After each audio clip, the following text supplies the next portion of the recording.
The situation outraged 23-year-old Curtis Sliwa, the night manager at a McDonald's restaurant, and he hit upon the idea of citizen patrols to look for and interrupt subway crimes. Soon, the red beret and T-shirt uniform of the Magnificent 13 started becoming familiar to riders as 3 4-man teams took to the trains each night. The original 13 became 80.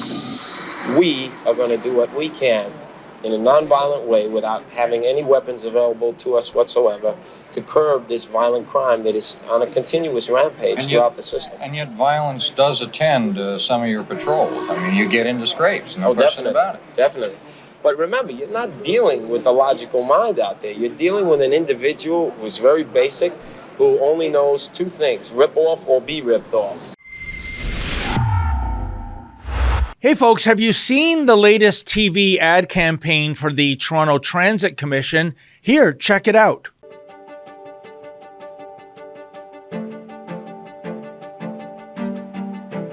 Take a load off. Take a break from traffic. Take it to the next level. Take a break from the pumps. Take in an impromptu concert. Wow, that's a hot take.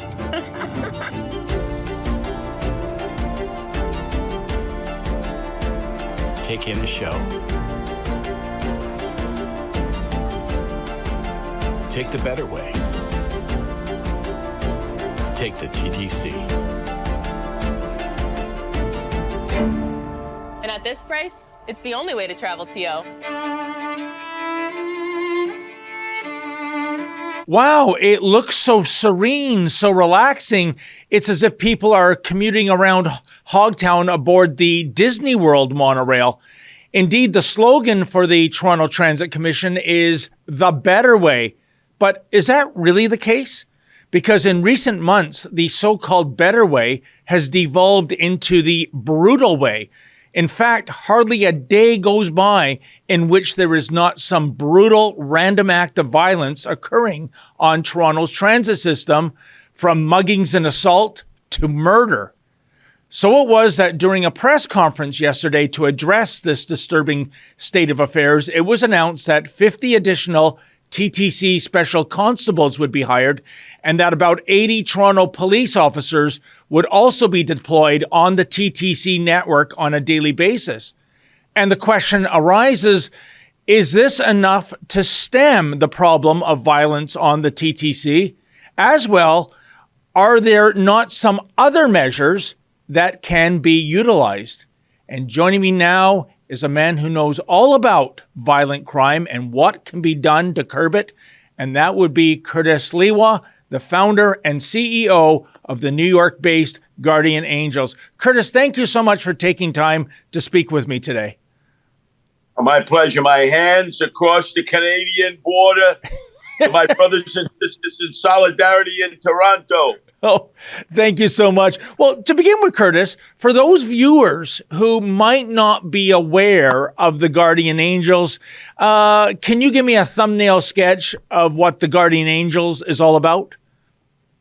Well, in fact, February 13th will be our 44th anniversary from when I started the group to patrol the subways and the streets in New York City in 1979. Things were out of control, much worse than they are nowadays in the city of New York, and we're in bad shape now. But there were no uniformed police officers assigned to the subway system at night because of cutbacks in the budget, and the gangs basically ruled the night. So that was also a time, if you remember, there was the cult movie classic The Warriors, about gangs basically controlling the streets and the subways of New York City, especially the Bronx. So people were already conditioned into believing, let's get out of here. 1 million people fled New York City in the 1970s alone. And so I decided, as a night manager of McDonald's that had to deal with all the chaos that was transpiring, that it was time to improve, don't move. And I organized my closing crew at McDonald's to begin patrolling the subways. And we were called at first the Burger Boys because we had our uniforms. And then we gave it the guardian angel look just a few weeks later, and then began to expand throughout the city, and then eventually throughout the world. We're now in 13 countries around the world in which local people go through the guardian angel training, become the guardian angel leaders, and do exactly what we did back in 1979 and continue to do today in New York City. And I remember the Warriors very well. I believe it came out in 1979, Curtis. One of the gangs were the Furies, which I believe they were donning New York Yankees uniforms and face paint, and they carried baseball bats. But that is a big differentiation with the criminal element and Guardian Angels, rather, is the fact that your members do not carry weapons. How does it work out when you encounter a potential violent situation? Well, you see, to all of our detractors, they think, well, the concept came out of America, but it's all over the world. It's in Sweden, it's in Japan, it's in places that abhor guns, abhor this kind of violence. And this is not an American concept, Guardian Angels. It's a global concept. We don't carry any weapons. We don't have any special powers or privileges. We're just average citizens. But we do physically intervene. If somebody's being assaulted or having a crime committed against them, we're going to physically intervene. We're going to place them under citizen's arrest and detain them until the police arrive. And I know some police and some elected officials say that's a vigilante act. Just imagine you're catching a subway late at night in Toronto and you walk into a car and there's a man sexually assaulting a woman. Now, are you going to be the eyes and the ears? Are you going to see something and say something and wait for the cops to get there? Or are you going to physically intervene, stop the rape, stop the attack, detain the suspect until the police arrive? That's what we believe that every citizen has the right to do. It goes back to the Magna Carta in England. And if you look at penal laws, they always have a little section in there that protects citizens who get involved. And we believe that the citizens of Canada, the citizens of Ontario, and I know the citizens of Toronto have that right. Yeah, I think the sad state of affairs these days, Curtis, is that instead of getting involved, too many people just get their cell phones out and videotape it. But that's a subject for another time. Now, I'm old enough to remember, Curtis, that I believe it was in the early 80s, you reached out to Mayor Art Eggleton and proposed the idea of the Guardian Angels coming to Toronto. How did those discussions go back then? Well, we actually visited Toronto. I was in the Jane Finch corridor. Oh my God, you needed quite the public safety force to deal with the Jane Finch corridor. Even back in the early 80s, Regent Park, Cabbagetown, all these areas were being suggested as possible places to develop Guardian Angel patrols of local Canadians, people who were from Toronto. Oh, Mayor Eggleton said, absolutely not. Go back to America, you vigilantes. We don't have that kind of crime in Canada.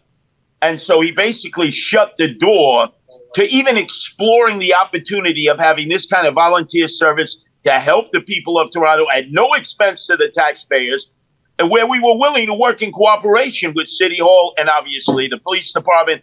But he said 1,000 times no, and he basically kicked us out the door.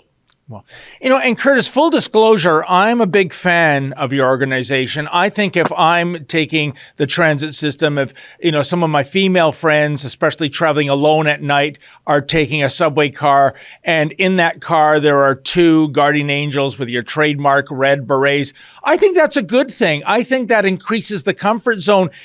Can you tell me the unspoken reason why certain mayors, why certain chiefs of police don't want the Guardian Angels in their municipality? Does it all come down to that's kind of admission of failure on their part, that they can't protect the citizens? Well, they need to get over that because they can't. They'll never have enough of the fiscal wherewithal, the money. They'll never have enough police. They need citizen cooperation. And why wouldn't you embrace a concept that has existed 44 years, that is now global? For instance, we're in Tokyo. You can make the argument, you don't need us in Tokyo. You need us in Toronto. We're in Gothenburg in Sweden. You can make the argument, you need us in Toronto, not Gothenburg. But there are places all over the world that have Guardian Angels because the local people have risen up They say, hey, we want to go through the Guardian Angel program. We want to assist our police and our elected officials. And they're embraced. I think it's all about ego. And let's face it, like in America, you have politicians that need a crane to get the humongous ego in and out of a room. I remember the second time that I came to Toronto. I had the mayor at the time, used to use the furniture salesman. He's shaking the hands of the local leader of the Hells Angels and said to everybody, I am not going to shake the hands of that Guardian Angel guy from New York City who's in Parkdale looking at all the crack and the crime problems. I'm gonna run him right out of Tiona, Ontario. I said, you embrace the Hells Angels, but you won't even give me 2 minutes to explain what the Guardian Angels might be able to do. I think his name was Mel Lansman at the time. That is correct. What a piece of work that guy was. I would never buy used furniture from that guy. Well, I guess there was some truth in advertising. His furniture chain, the late Mel Lastman, is Bad Boy, after all. That's the name of it. So, but, Curtis, I believe, and we were talking off air about this, when you were speaking with Eggleton, you were telling him that if you don't address these issues, you're going to see American-style crime problems come to Toronto. What we're seeing on the TTC is absolutely unprecedented. I don't ever remember it being such a violent realm. But look at some of the numbers, Curtis, in Toronto for this month, year to date, going back to January 2022. Let's see. Assault up 37.8%. Robbery up 40.2%. Auto theft up 61.2%. Break and enter up 8.6%.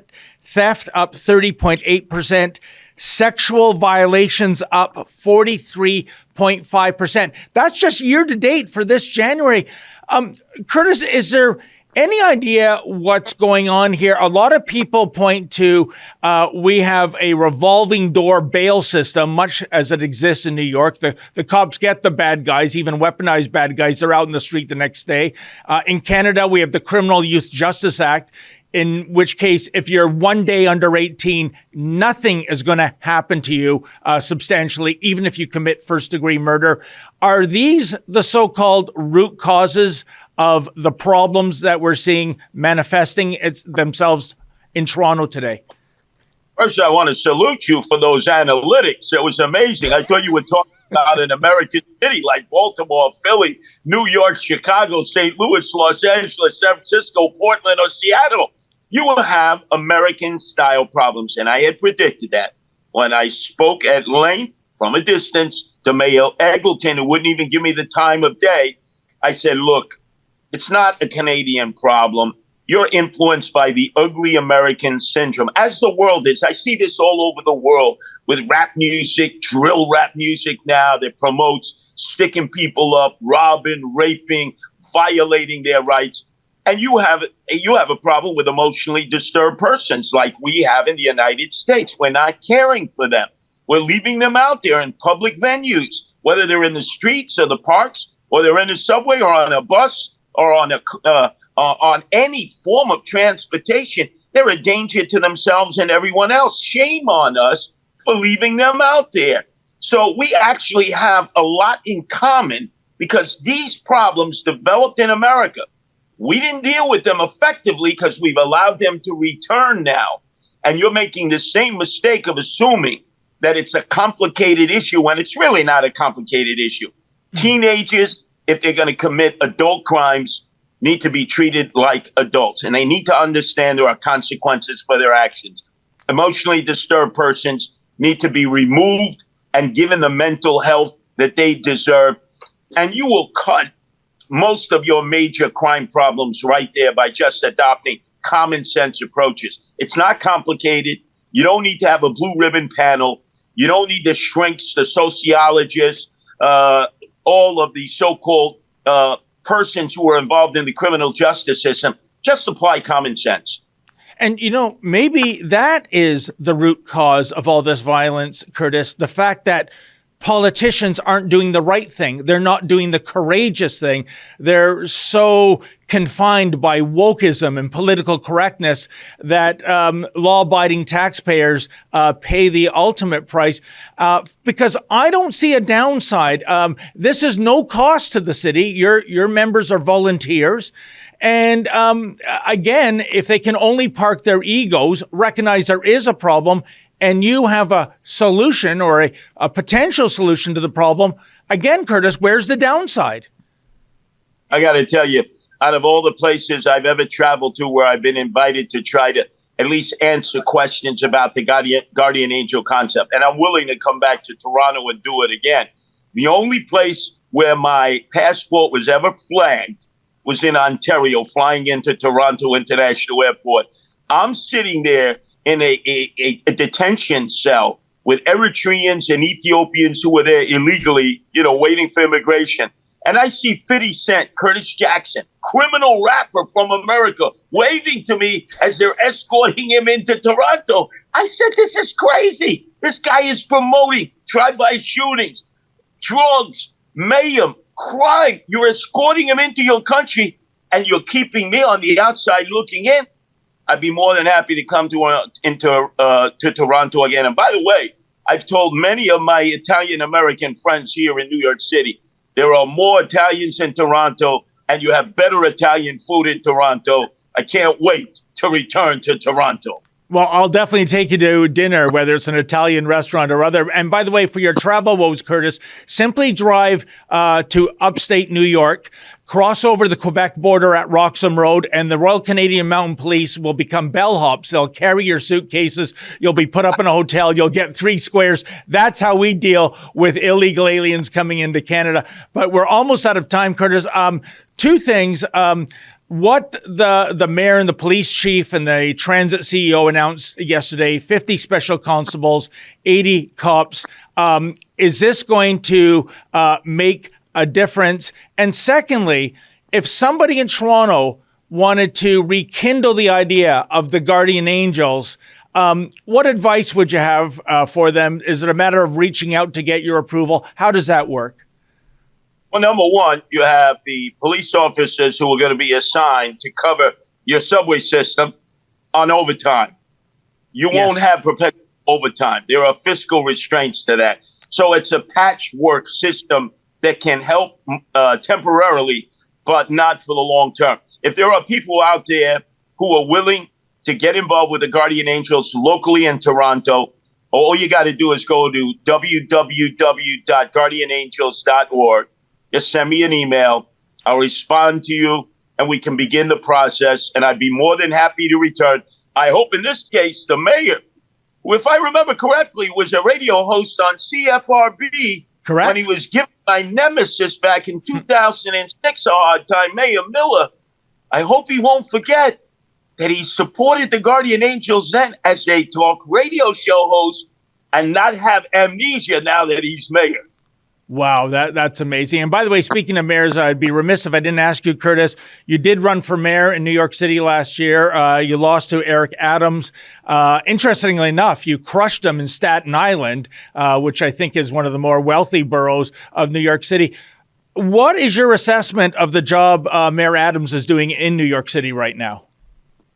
I'll say it in a few words. I've given him a nickname. Swagger Man has no plan. He's great for the nightlife of New York City. And he'd love Toronto because I remember he'd want to sample all the nightlife there. But you see him in the nightclubs raising the roof with $5,000 customized suits. Wow. But in terms of the city, the exodus to Florida continues. By the way, when I've been down in Florida, you see a lot of you snowbirds there from Ontario flying the maple leaf flag, and you're not there just for a visit. They're permanent residents of Florida. Can you blame them, given what's happening in our increase? They beat our old timers in shuffleboard. You guys are like the shuffleboard champions of Florida, beating America. Well, at least there's something we're good at. Curtis Sliwa, once again, thank you so much for joining me. We'll see how this pans out. We'll see if the Guardian Angels does have a Phoenix-like rise in Toronto. I think the transit system could sure use it.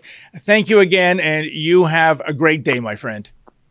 I'm ready to return and have the best Italian food in North America. It's not New York City. It's in Toronto. Okay. Thank you again, my friend. Thank you. Hey folks, I know you love it when Rebel News brings you the other side of the story, but it comes at a cost. We don't receive a single nickel of government funding from this Trudeau regime, nor would we accept it if offered. So if you can, please go to rebelinvestigates.com. That's rebelinvestigates.com. And if you're able to, kindly make a donation. My thanks in advance.